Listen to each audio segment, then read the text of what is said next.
48 clashes between 14 casters over 7 weeks has led us to this final game to determine which team heads to the top 8 playoff bracket. Each caster has a deep and varied card pool they can bring to this clash. I'm as anxious and nervous as you are, probably more so because I'm on the Emperowatts team. So let's get right into the clash. Caleb pulls his second Earthquake, arguably the best piece of single Elestrial destructions in the game right now. Werts pulls an amazing suite of water Elestrals, making the possibility of a water build this week very possible for him. While the sun is setting on the Elestriad, the Elestrals game is entering the dawn of a new era, as Daybreak pre-orders are open now at shopelestrals.com and officially released August 16th. Daybreak introduces the new Foretell mechanic utilized by Celestial and the Divine Rune Apollo, new starter decks with incredibly powerful runes, and the new 111 card booster set fully introducing the solar element, giving a peek at lunar and a lot of support for your favorite Frostfall and base set strategies. Visit shopelestrals.com and pre-order to break in this new era of Elestrals together.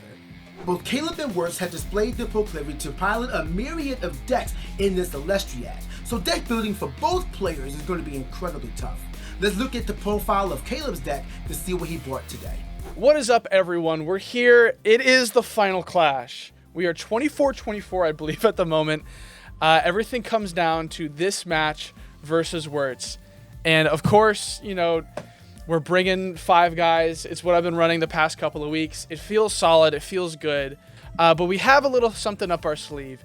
5s is not exactly the best plan into the strategy that Werts has run fairly consistently, which is Trifernal OTK. A deck that just wants to hit into your attack position guys and kill you really quick, and this deck wants to leave guys in attack position to swing your 5s. So we're bringing in something a little fancy today, something that I don't think has seen a whole lot of play, even in Constructed, certainly not in the Elestriad thus far.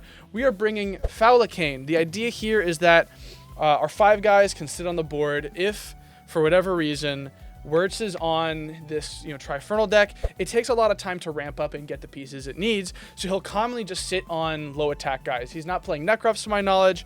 He isn't even on Co-Magmas. Most of his games are just play Astrab and Defense, sit on it, re-enchant, expend a draw, whatever it is.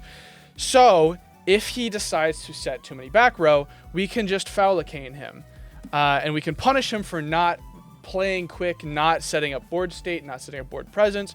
We can punish him really hard with this and then start swinging really hard and just... Fowlicane also is difficult for him to get over if he's not prepared for it. So that is the strategy here. There's a lot of other ways that we could be playing around the Trifernal OTK. This was the best way that we found to be able to play around it while also not overcommitting such that if he plays something else, we're screwed. So this is where, this last game matters a lot. We've put some time and effort trying to make sure we have this planned out well.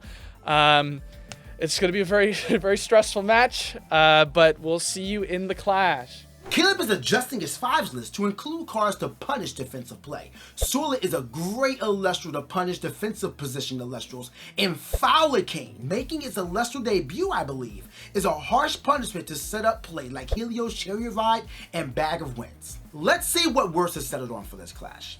Alright, so final week, and I hope this is the last match of the week that you guys are watching, because it's 24-24 going into this match. So this match means it is win or lose the entire event. So this entire event I've been playing off meta, that deck specifically tailored to counter my opponents strictly, except for week 1 I had to play Fire Standard because Fire Standard was really the only option into water.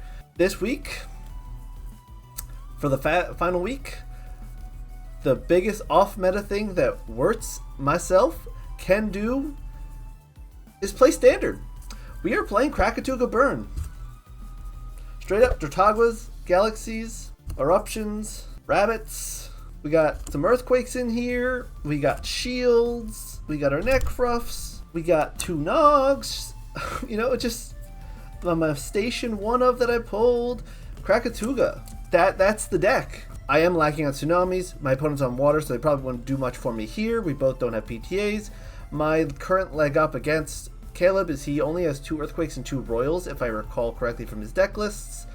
And Yeah, we're just playing standard Krakatuga burn, try to burn out an opponent, play a tempo game with like a 5 guys core and water fire, and beat them that way. It's big stakes, 24-24. Whoever wins this wins it for the entire team event portion of this. And I'm not feeling stressed or pressured here. It's just another game, right? The biggest thing I have to say about this match is that regardless if I win or Caleb wins, everyone in this Elestriad has done phenomenal. There was no free games that like everyone really put their heart into this. We have tested hours on end each week for each matchup. And I'm kind of glad for this to end in the sense of it takes a lot of time, but it's been so worth it and so enjoyable. And if I don't win here, it's a relief. It's like, all right, I can move on. And this was a great experience. If we do win here, I'll see you guys next week. Have a good time watching the last match of the Elestriad. Werts is coming into this clash with a mental advantage. You heard Caleb mention that Trifernal OTK was Werts' bread and butter, but Werts subverted that entirely with a deck build that's very similar to Caleb's. Krakatuga and Eruption are two major differences, giving Caleb a powerful defensive Elestral that can destroy a problem card while also burning for 3 spirit damage from Eruption. Let's get into this clash and determine the winning team of Elestriad Season 2.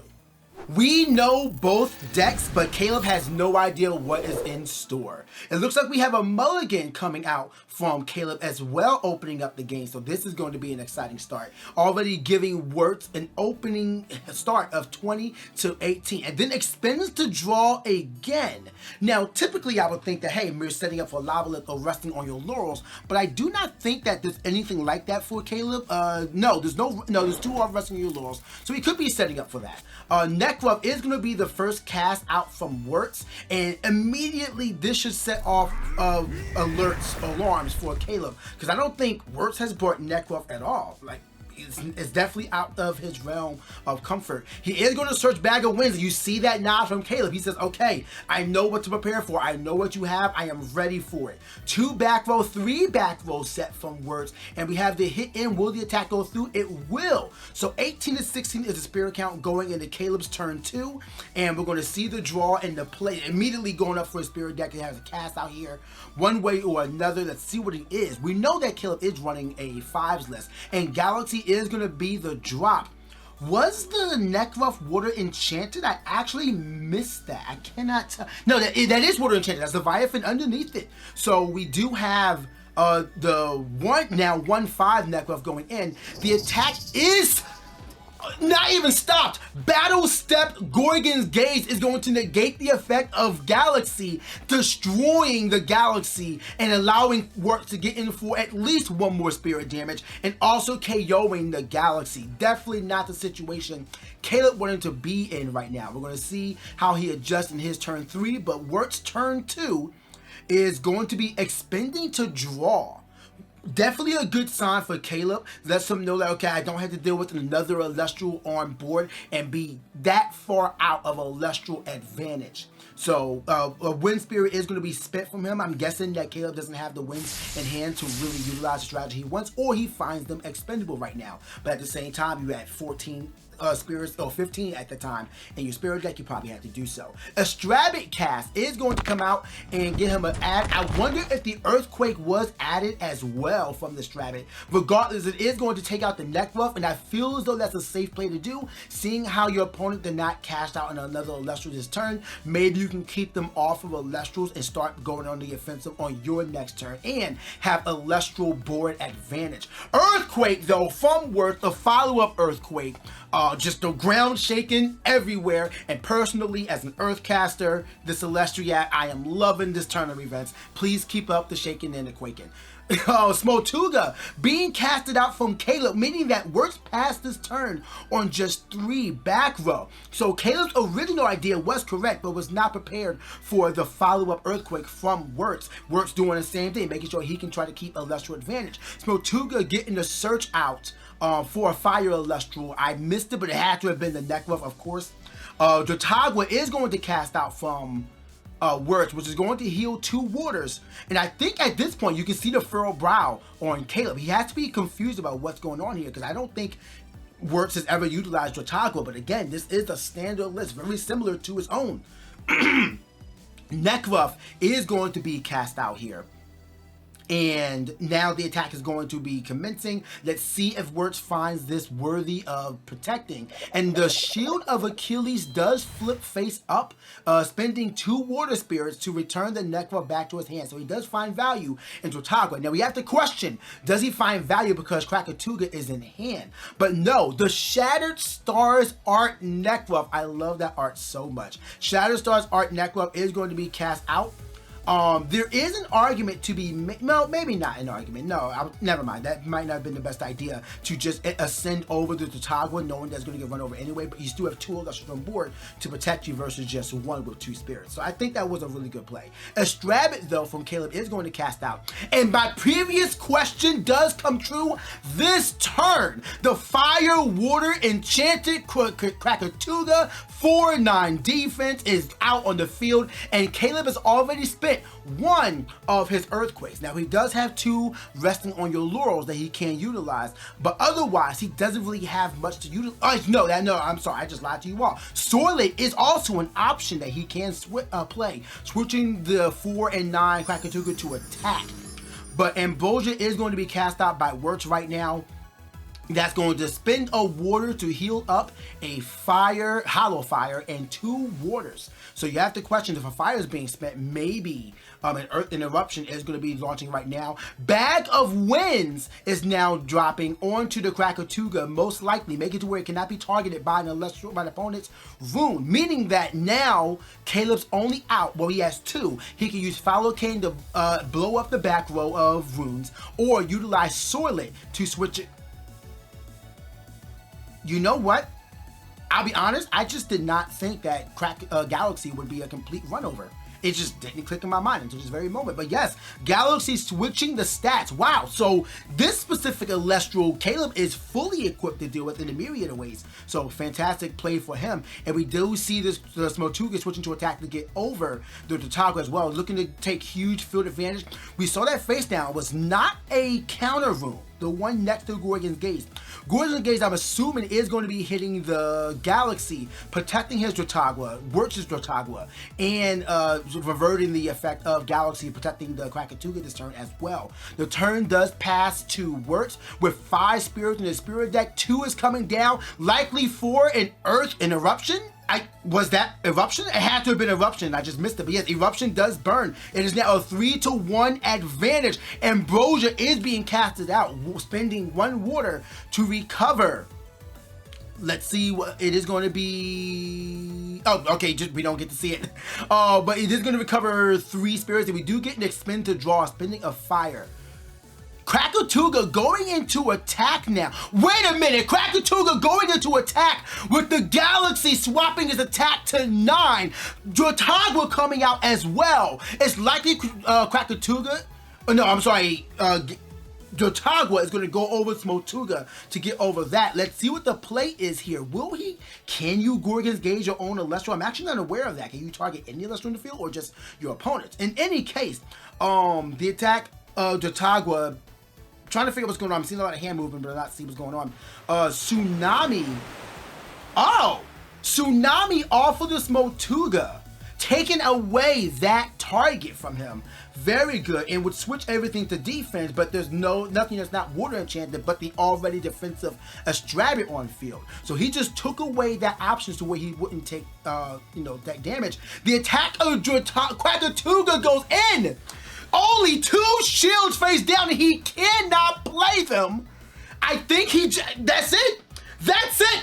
The Emperowatts have completed the reverse sweep. What in the world? How did that go down? The downtrodden CalebDOTexe just picking up his cards. Werts with the mind game of the Elestriad after bringing so many different decks, becoming coined for Triferno OTK, inspiring our team with it. Just brings standard and wins with Krakatuga.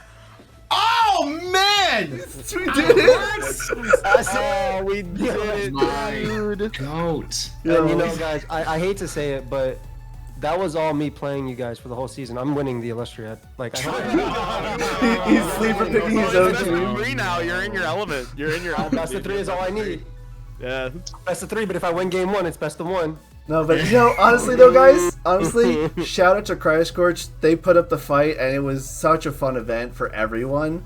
They deserve the win just as much as us, and that's why it went 25-24, and we won, baby! Yes. Huge congrats to both teams. Well played to the Kryoscorches as well. So, what happens now? Well, there's a top 8 playoffs that will be commencing very soon. And you may notice that each team only has 7 players. I'll let you know soon, or Dan will likely let you know soon, who exactly fills that 8th spot. And let me just say, the team wars are not done yet. Make sure you guys subscribe and stay tuned to the Elestriad. The playoffs begin very soon.